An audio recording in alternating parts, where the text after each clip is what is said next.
Lettre à Lucilius, Sénèque. Lettre 96e. Adhérer à la volonté de Dieu, la vie est une guerre. Et tu t'indignes encore de quelque chose, et tu te plains, et ne comprends pas qu'il n'y a dans tout ceci d'autre mal que ton indignation et tes plaintes. Si tu me demandes mon sentiment, je ne vois de malheureux pour l'homme de cœur que la croyance qu'il y aurait ici-bas quelque malheur pour lui.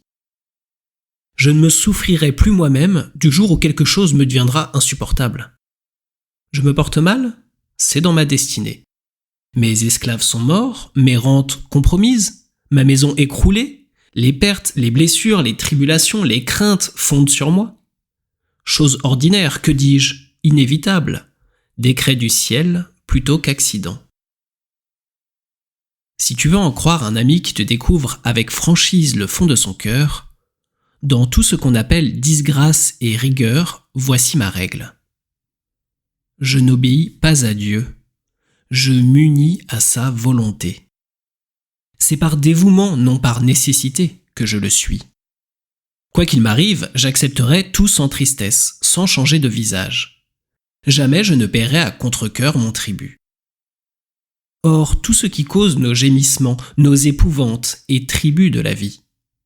Quant à en être exempt, Lucilius, ne l'espère, ne le demande pas. Un mal de vessie t'a ôté le repos? Tes aliments t'ont paru amers, ton affaiblissement a été continu. Allons plus loin, tu as craint pour tes jours. Et ne savais-tu pas que tu souhaitais tout cela en souhaitant la vieillesse? Tout cela est, dans une longue vie, ce que sont dans une longue route la poussière, la boue et la pluie. Mais je voulais vivre et n'éprouver aucune incommodité. Un vœu si lâche n'est pas d'un homme. Prends comme tu voudras celui que je fais pour toi. C'est celui du courage autant que de l'amitié.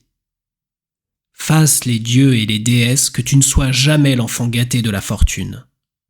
Demande-toi à toi-même si quelque dieu te laissait le choix, lequel tu aimerais mieux de vivre, dans les camps ou dans les tavernes. Eh bien la vie, Lucilius, c'est la guerre.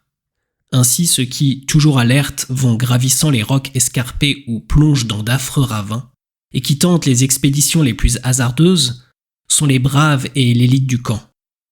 Mais ceux qu'une ignoble inertie, lorsqu'autour d'eux tout travail, enchaîne à leur bien-être, sont les lâches qu'on laisse vivre par mépris.